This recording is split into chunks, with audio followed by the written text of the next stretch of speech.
Miller Mahdi from 8451 here. Welcome to another episode of The Uplow'd. We're glad you're here. Each month we dig into the world of AI, thick data, machine learning, data science. We invite you to stick around and let us know what you think. Keep an open mind and stay curious. Welcome to The Uplow'd. I'm your host, Dan O'Keefe. Today we're talking to Halli Goddard and Gauarv Shirole. Welcome to The Uplow'd, guys.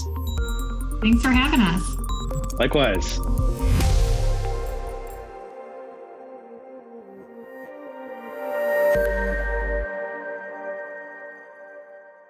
So while our viewers on YouTube can already tell, this is another virtual episode of The Uplow'd. We're still working remotely while the COVID-19 pandemic plays out. How are you guys doing during all of this?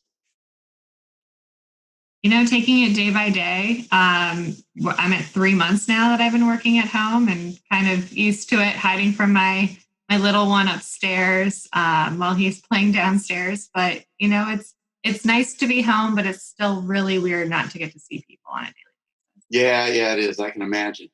And Gauarv, how about you? Yeah, it's definitely different, but pretty grateful that, you know, we have gigs that let us able successfully kind of work from home. It could be harder, I suppose. Right. And Gauarv, you're in New York City, correct? That's right. And Halli, where are you? I'm in Cincinnati. Okay, great.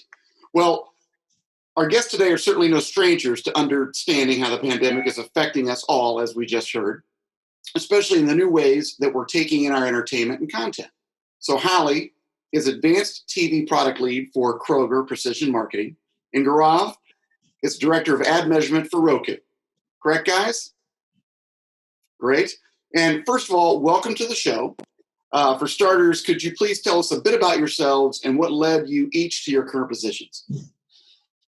So I have spent the last 10 years on the agency side, have been focused on media buying and planning, mostly on traditional media, so meaning more of your TV and radio, but have been, as media has been changing, have been working on the more convergence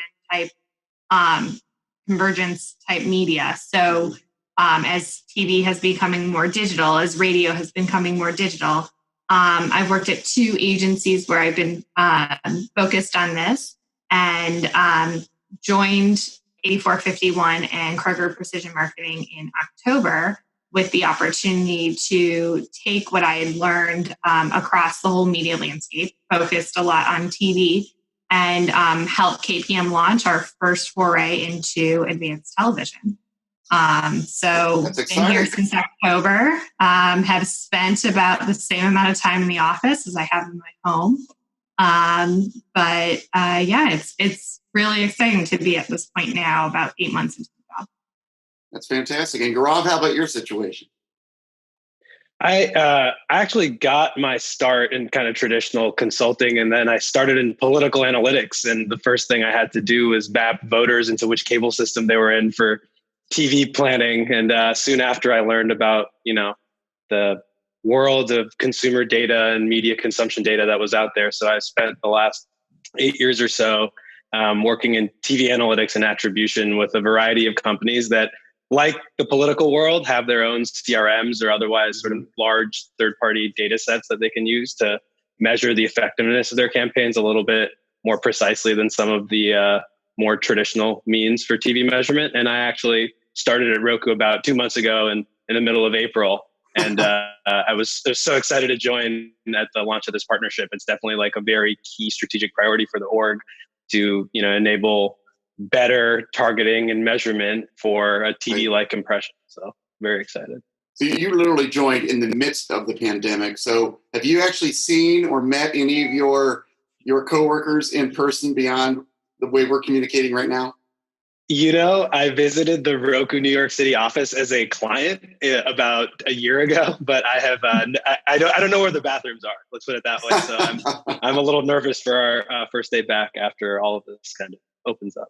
Well, I hope when we all get back to work, your restrooms are as close to you there as they are to you now, right? You might be a little spoiled. Yeah, no kidding. So in your respective positions, you both must have your fingers on America's pulse when it comes to how this pandemic is affecting what we're buying from the grocery store, what we're watching on television, how we're consuming in general. What are some of the trends you each have noticed?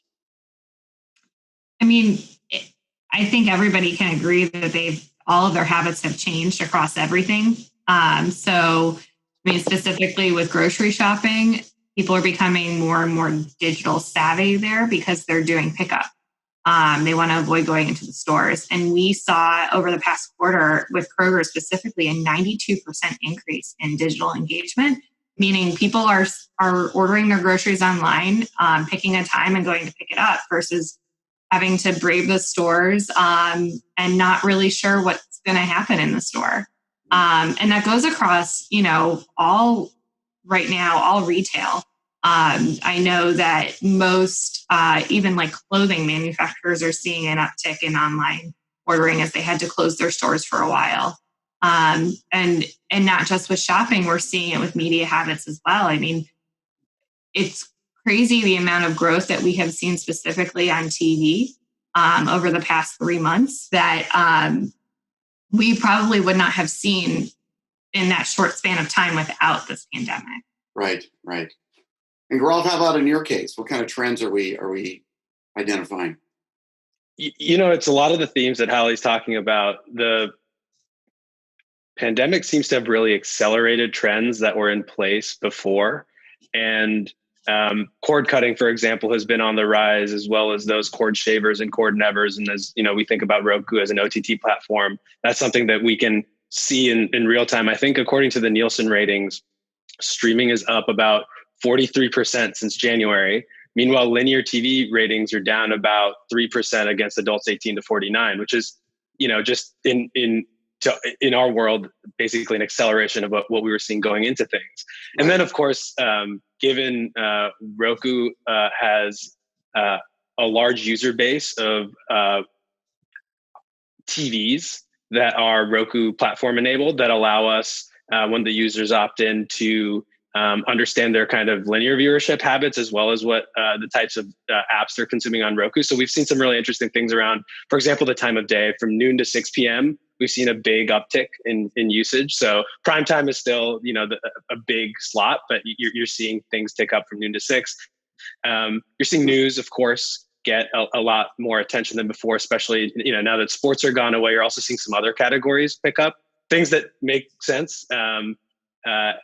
Entertainment, unscripted drama, fitness, spirituality, education content, these kinds of genres, we're seeing things pick up. And then, of course, the kind of warm and fuzzy TV and video content that people love. So Frozen 2 and the Harry Potter movies and those kinds of things are other things we're just seeing at the top of the charts. That's pretty interesting. I could talk for another hour just about that, right? But that's not why we're here. We're here to talk about how that figures into the partnership. And that's really what you both are here to discuss is the partnership between Kroger Precision Marketing, or KPM, and Roku. So tell us a little bit more about that, how you're partnering to create a more effective media ecosystem. Halli, what was it that inspired KPM to seek out this partnership in the first place? Yeah, I mean, anytime we add a new product, it's mostly because of feedback that we're getting from our current partners. So we had been asked about it because we have a ton of partnerships across the media landscape in social and digital display and pre-roll video and audio that our clients were asking, where else can we activate this data? We would love to see it in TV, which for us was like, yes, we know TV is huge. I mean, it's a $70 billion advertising industry just for your traditional linear alone. And that's not even including the streaming side of things, which is growing exponentially every year. So we knew it was a great place for us to get into. And when we look at these partnerships, we're looking for a partner that has a lot of the same ideals as us and is also wanting to have the same goals. So we had a natural fit with Roku.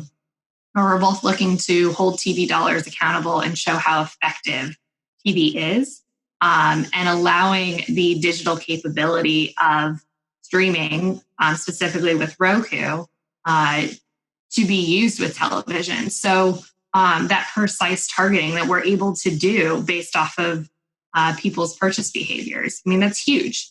Right. Traditionally, you would see campaigns done on just your demos. So adults 35-64. I mean, there's tons of people in there that are buying certain products, and yes, they might lean heavily towards a certain product, but you don't want to alienate people or miss people that could be outside of that are spending a ton of money on the product. So we're really excited about this and how it's changing just the media landscape as a whole. And we're getting some great feedback initially as well. It's great. And Gauarv, Halli just mentioned how this enables you to identify those consumers who might have been missed before. Can you explain how this new offering works and how it's different from what we as consumers and advertisers have been doing up to this point? Sure thing. So, to use a CPG metaphor, it's a little bit like peanut butter and chocolate.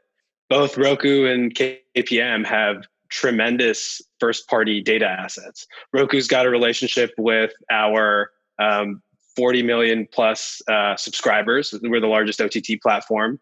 And that means that we're serving them content, and we also have ways to deterministically tie those folks in a privacy-compliant way to other data sets. Similarly, Kroger has relationships with their customers, and that allows us to do a couple of things. Traditional media is targeted, as Halli mentioned, on a demo, which effectively means you're using content as a proxy for who's buying maybe a peanut chocolate candy. Mm-hmm. And the difference that you would have with the kind of the joint Roku KPM offering is you'd be able to target a segment to streamers that are in the snack aisle.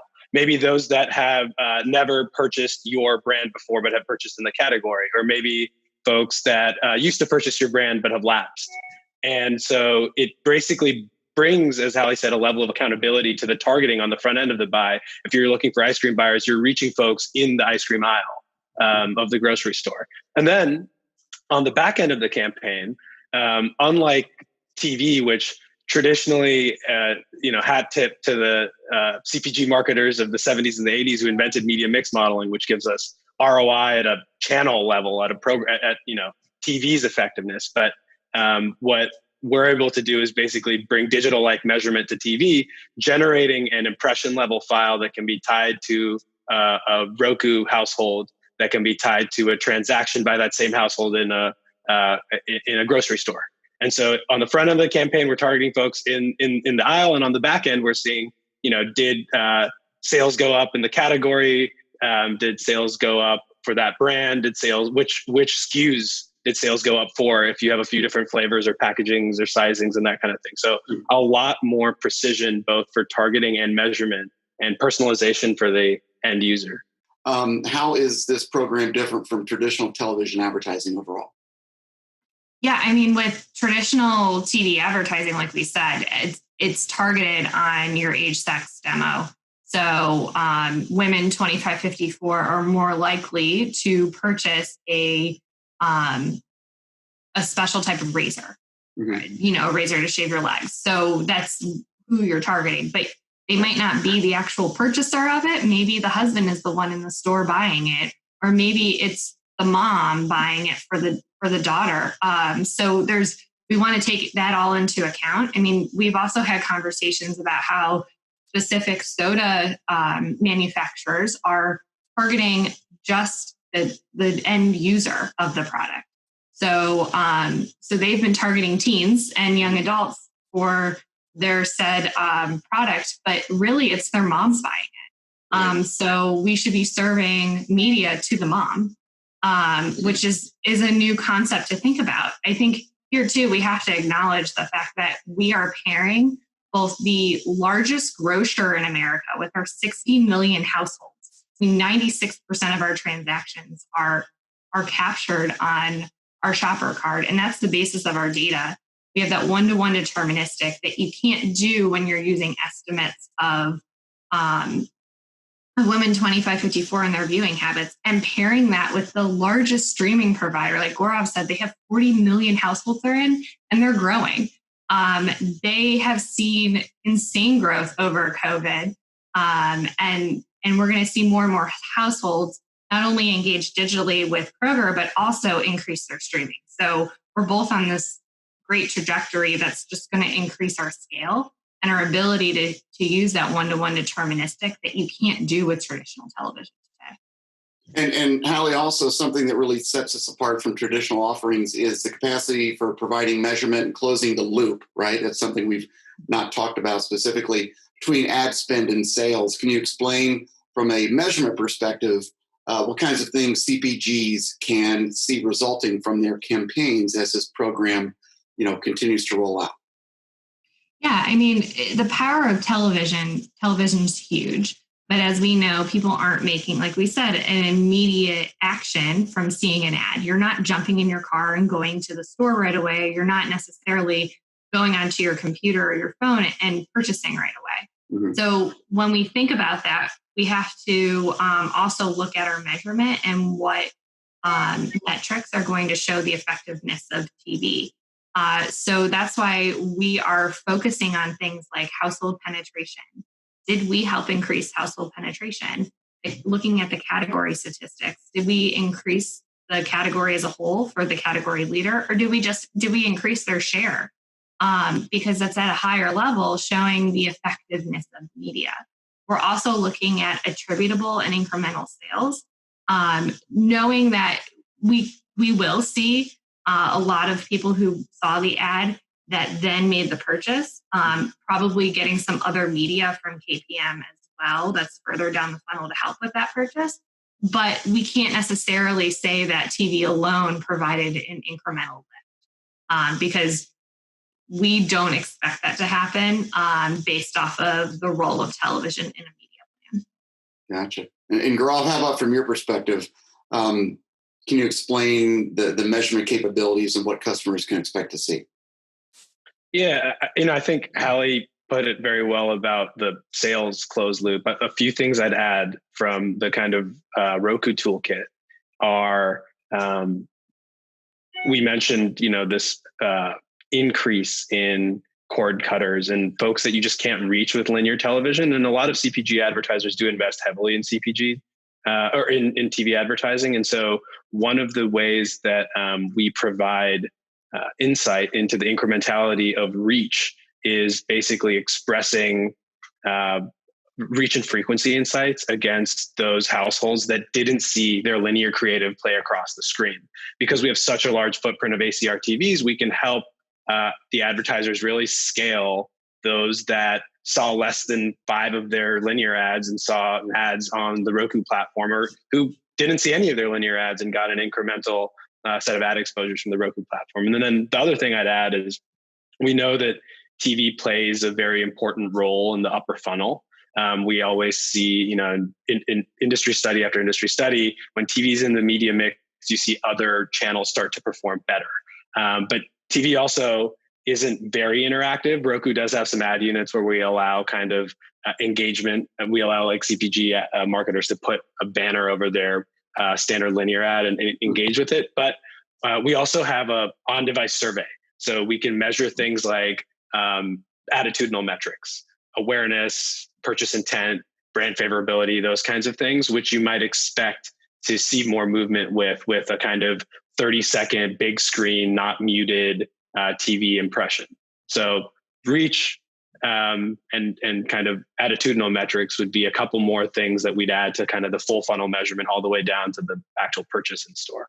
Gotcha. So are consumers already seeing, or will they soon see, a difference in how their device behaves because of this program? Is that fair to say?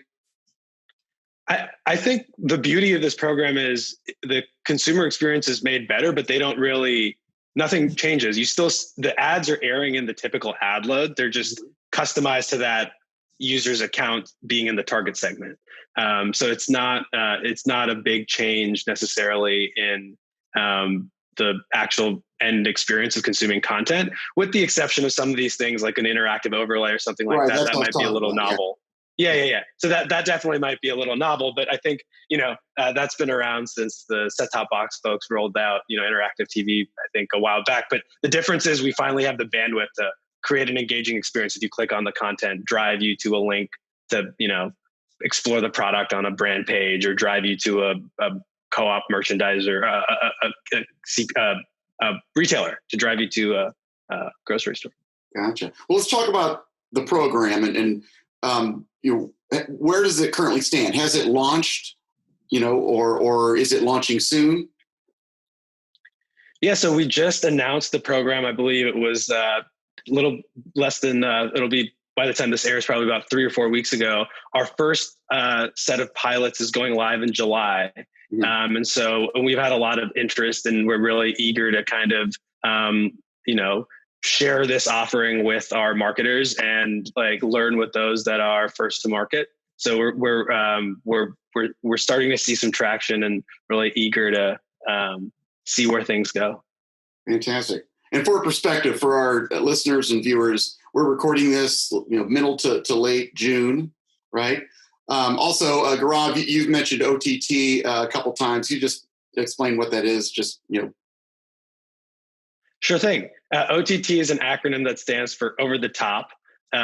There's a few different, overlapping terms used in our industry, I suppose. CTV being the other one, connected TV. These are both often, there's a very big overlap in the Venn diagram of those two concepts, but it's basically media consumed not through a traditional pay TV, cable, or satellite service. Gotcha. It's consumed through an app, through a broadband connection. Great, thank you. We appreciate that. And fair to say, this is a true innovation of how things have been done up to this point, right? We are changing the future of advertising in this brave new world that we're experiencing and about to enter. Is that fair to say? Yeah, I mean, we are holding media accountable and making CPG dollars more effective, which is, I know they're itching for it, and we're excited to be able to share that with the industry. Well, kudos to both KPM and Roku for making this happen. We're excited to see the results, and we appreciate both of you being here. But before we let you go, it's now time for the 8451 lightning round, where we ask you a series of 8 random questions for 51 seconds. Halli and Gauarv, are you ready? Yep. Thumbs up. All right. I've got my handy stopwatch. Hold on for 1 second. Here we go. Halli, what is your biggest strength? My perseverance. Gauarv, what one thing do you miss most about pre-pandemic life? Restaurants. Halli, what's your favorite way to pass time? Being outside. Gauarv, who is the most famous person you've ever met? I once beat President Obama at a game of ping pong. Wow. Don't know what to say to that. Halli, what is your biggest pet peeve? People who think everything is against them. Gauarv, what's the most commonly found item on your grocery list? Cilantro. Halli, I understand you visited Israel right before the pandemic. What was your favorite city you visited? Don't think that's a fair question because all the cities are great, but I'll say Akko. And Gauarv, what's your favorite way to end the day? Foam rolling and an audiobook. I thought I was going to be playing ping pong with Barack Obama, but all right, guys, we made it. Just barely. Congratulations. Thanks for having us. That's hard to do, especially when 2 people are being interviewed. So fantastic. We thank both of you, Halli Goddard and Gauarv Shirole, for being our guests today. I'm your host, Dan O'Keefe. We learned a lot about Kroger Precision Marketing and Roku's partnership. We're anxious to see how it plays out. For now, everyone stay safe and well, and we will see you next time on The Uplow'd. Take care, guys. Millen here. That's it for this month's episode of The Uplow'd. We hope you enjoyed it and hopefully learned something new. Remember to give us a like and share your feedback. Until next month, stay curious.